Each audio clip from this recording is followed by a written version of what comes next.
Our next speaker is Sister Judith and Karam, who is the President and CEO of Sisters of Charity Health System and St. Vincent Charity Medical Center. Sister?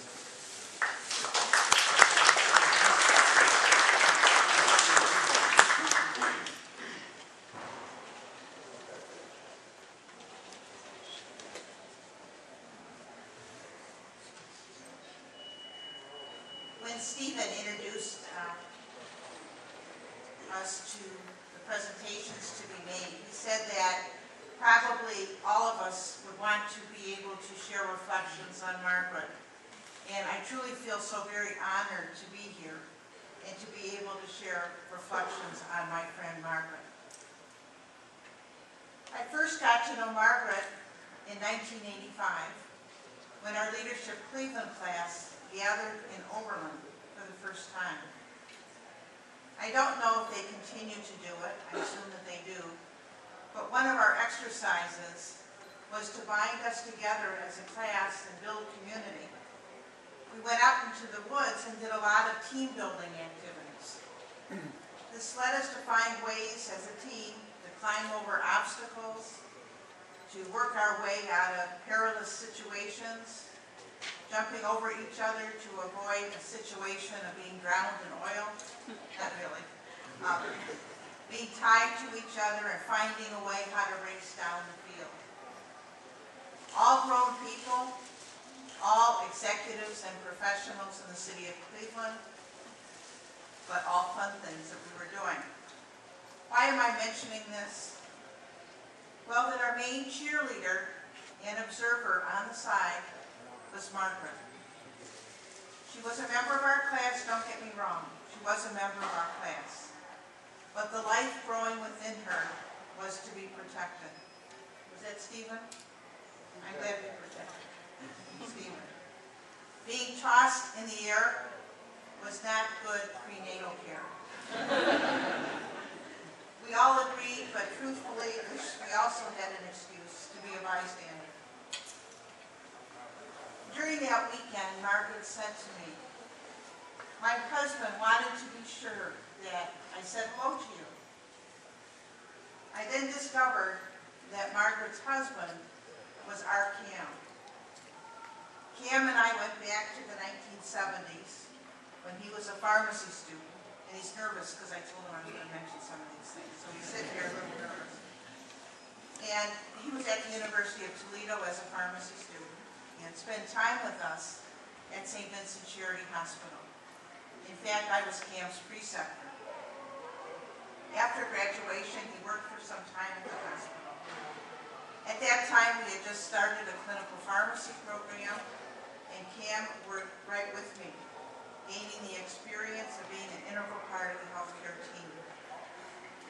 Cam went on clinical rounds with me and oftentimes delayed the completion because we oftentimes had Chinese residents, and Cam would talk to them, and we had a very difficult time completing our rounds because of how wonderful and how friendly he was with our residents.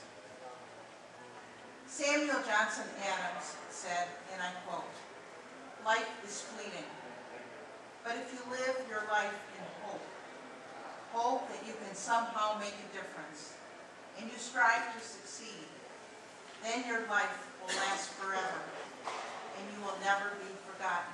End of quote.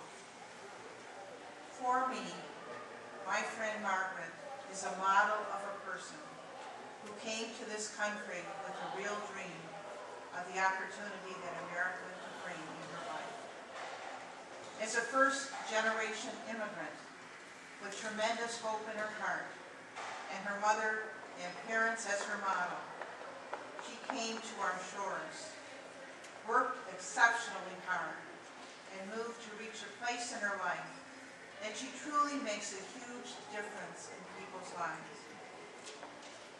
The impact she makes in empowering others to be able to come to this country is truly what I would call servant leadership. As a first-generation American myself, I too have stories of my mother's journey and my father's journey to this country that is similar to Margaret as far as hardships, hardships endured, the hard work to achieve the basic elements of life, the hopes and dreams for their children, having the wisdom, the encouragement, and experience that Margaret can share has to mean so very much to those families and persons that she serves. Her title of the book has as a byline, For All Immigrants, by an Immigrant. Her own experience in having a dream, living a dream, the hardships, the starting with nothing, gives instant credibility to those she's trying to help. During these years, Margaret, for me, has been a model of service to this community. During our Leadership Cleveland year and thereafter, I saw Margaret accept numerous board memberships, committees, be recognized for her service. Because I knew how busy she was, I really hesitated to ask her to serve on our health system board. But you know, she did so. You know she accepted. She contributed her wisdom to the board, which serves our hospitals, our foundations, and our ministries in Cleveland, Canton, and South Carolina. She did that for many years. She truly continues to be part of our Sisters of Charity family. This past year, I really saw the extent in real time of Margaret's presence in this community. Attending her holiday party with hundreds and hundreds and literally hundreds of family, friends, and community leaders, legislators, clients. It was not only for the delicious food that was served, but because of their friendship with Margaret. Many times, in fact, at any event that I see Margaret at, she has a camera. She chronicles a lot of things in her life, and I credit Margaret with taking my picture with Bertie Kosar, which I probably showed to my nephews. Coretta Scott King said, and I quote, "I believe that there is a plan and purpose for each person's life, and that there are forces working in the universe to bring about good and to create a community of love and of fellowship. Those who can attune themselves to the forces, to God's purpose, can become special instruments of God's will." End of quote. I'm sure the pictures taken by Margaret capture her journey in life. Following her call of service to others, that is the fulfillment of her American dream. That is her definition of success. Mother Teresa said, and I quote, "There are no great things, only small things with great love." End of quote. In preparation for today, I right away went to a quote on page 22 of Margaret's book, The Immigrant's Way. I quote, and so you see, hard work does pay off.